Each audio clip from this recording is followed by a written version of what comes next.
So some of the diagnostics that we look at are here and listed. So we've got this ice pack test, a tinselin test, the immunologic studies, the electrodiagnostics, and associated conditions. These are all different diagnostics that we would use to identify myasthenia gravis. So the ice pack test, this is exactly what you think it is. When you have a patient that presents with ptosis, remember that's the drooping of an eye.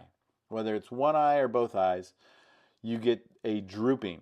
You place an ice pack on that patient's face on the affected side for 3 to 5 minutes.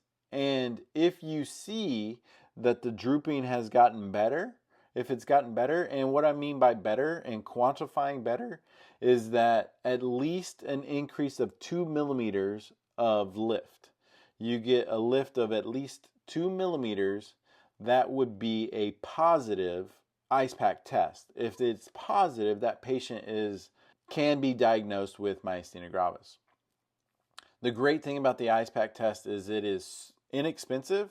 You grab a bag, a bio bag of some sort, or just the ice packs that we have at the hospital, and you place it over the affected side. There's no additional test, there's no blood draw, there's none of that when it comes to the ice pack test. But if we're going to start getting a little bit more specific, we can get into what's called the tinselin test, the immunologic, the electrical diagnostics, and other conditions. So looking at these, the tinselin test, this tinselin test may actually be contraindicated if the patient's elderly or has cardiac issues. So with this tinselin test, this is actually giving the patient medications that will strengthen the signal. So if you could hypothetically boost your signal when you're in the middle of the desert and have no service, but you were able to magically take a pill to boost your signal, then that's what this tinselin test is. It is a boost in your receptor sites to receive those signals and allow the body to respond the way it's supposed to based on the signals that are being sent. So this tinselin test is a way that we can boost the signals for about 10 minutes. If you get an increase in your signal reception, you end up identifying this patient as positive for myasthenia gravis.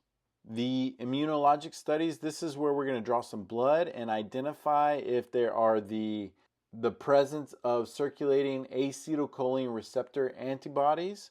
And if there is, then that is a laboratory confirmed diagnosis of myasthenia gravis. The next thing is these electrical diagnostic studies. We're going to be looking at EMGs and nerve conduction studies. So this is where you get a needle electrode, send a signal to it, and if you get a signal, you end up with what's called a jitter, and this is in patients with myasthenia gravis, you will see an increase in those jitters. And those jitters come from variable time between two action potentials being received by the signal at different times. So these electrical diagnostic studies are either looking at stimulating a motor nerve or using a needle electrode to stimulate the action potential and looking at the time at which that action potential is delivered. If it's delivered at variable times, then you end up with what's called a jitter, and that gives us a positive indicator for myasthenia gravis. When we look at associated conditions, anything that is causing thymus gland impairment or dysregulation, this could be associated with or is highly associated with myasthenia gravis as well. So the thymic tumors or thymic dysfunction is typically associated with myasthenia gravis. When we look at the thymus gland, it can actually be removed through a thyminectomy, and it's shown to reduce the symptoms of myasthenia gravis. In fact, a thyminectomy may be recommended even if there's not even a tumor that's causing the issue. The removal of the thymus typically seems to improve the condition of many of the myasthenia gravis patients. So what's your patient going to present like? Here is a great picture of that ptosis. This is the facial drooping or the eye drooping on one side. This is where I would throw that ice pack for 3 to 5 minutes. If I see that lift, positive. And a positive test means that they are positive for myasthenia gravis. But when we look at our patients, we could have a change in the respiratory rate, right? So if you have patients that are starting to present where they are unable to take a deep breath, if they're unable to cough to clear those secretions, where they're starting to get alveolar consolidation and alveolar collapse or atelectasis, well, all of those are going to impact the ability for oxygen to diffuse into the capillaries and into the bloodstream to then get delivered.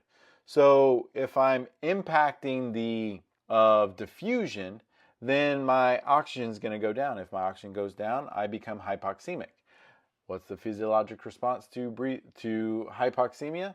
Breathe more, beat more, right? But what happens if the descending or the impairment hits the diaphragm or even the chest muscles? Well, then my respiratory rate would go down. So it depends on how much of the respiratory muscles or the respiratory system is really impacted. Not only how much, but how that respiratory system is impacted. Because if we're getting the alveolar consolidation and alveolar collapse, then we're going to lead to a decrease in diffusion. That decrease in diffusion leads to hypoxemia. If we are having more of the respiratory fatigue and respiratory failure or even paralysis of the respiratory muscles, then we'll see that respiratory rate drop, and they could even be apneic if it's severe enough. They're going to have cyanosis. You could have diminished breath sounds with mixed crackles. What kind of PFT do you think you would see? Are you going to see restrictive in nature, or are you going to see obstructive in nature? These patients can't take a big deep breath in. The restrictive, you're going to see those capacities start to fall. ABGs, it depends, right? It depends on if they are in acute alveolar hyperventilation or impending ventilatory failure, or if they're in acute ventilatory failure. It just really depends. When we get a chest x-ray on these folks, they could have a completely normal chest x-ray, but they could also have consolidation in those affected areas. So your clinical presentation is going to impact or adjust what you see when it comes to myasthenia gravis. When we talk about the general management, we're going to check the diaphragmatic strength. We did this with Guillain-Barré. We're using the exact same parameters that we looked at: the forced vital capacity, the maximum inspiratory pressure, or the NIF, either one, and the maximum expiratory pressure. And our parameters that we're looking at are going to be the exact same that we had with Guillain-Barré. Our forced vital capacity needs to be less than 20 mLs per kilo, and that's going to send my signals up. If my maximum inspiratory pressure is less than 30 centimeters of water, it's going to send my signals up. If my maximum expiratory pressure is less than 40 millimeters of mercury, that's going to send my signals up. So all three of those are the exact same values that we saw with Guillain-Barré.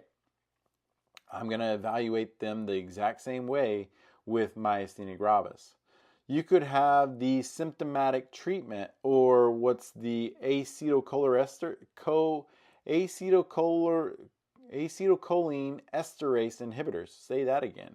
Or this medication here, this mestinon. Mestinon would be an example of that acetylcholine esterase inhibitors. Then you have this list of chronic immunotherapies that can create some complications for patients that have diabetes or steroid myopathy. You could have GI bleeding, some infections. You could end up with aseptic necrosis of the bone, osteoporosis, or even psychosis when it comes to these chronic immunotherapies. We could use plasmapheresis. If you don't remember what plasmapheresis is, go back to the lesson on Guillain-Barré so you can review that. We could end up with IVIG, or like we talked about before, that thymonectomy, or the removal of the thymus gland. The last thing that we're able to look at is give these patients enough oxygen. Not only am I looking at saturations, not only am I looking at the PaO2, but what is my PF ratio? Evaluate that PF ratio. Am I refractory or am I not? If I'm refractory, I'm going to need something in addition to oxygen by itself. I'm going to need PEEP, CPAP, or EPAP. We're going to do some airway clearance techniques or some therapy there with the percussor, CPT, the postural drainage. Are we using the PEP therapy? What are we doing to mobilize these secretions? Then we can look at lung expansion. Again, we kind of talked about that if it's refractory with the PEEP. And then sometimes these patients end up on mechanical ventilation. We're still going to use lung protective strategies. This patient may not have a whole lot of poor compliance, but we'll be able to evaluate that. It really depends on how much alveolar consolidation they have. Perhaps it's more of a complete alveolar collapse, and when we get PEEP on board, we can oxygenate and ventilate these patients effectively. So this is part 2 when it comes to our little mini unit on neuromuscular disorders. We're going to come back and we're going to talk about other chronic neuromuscular disorders that take place.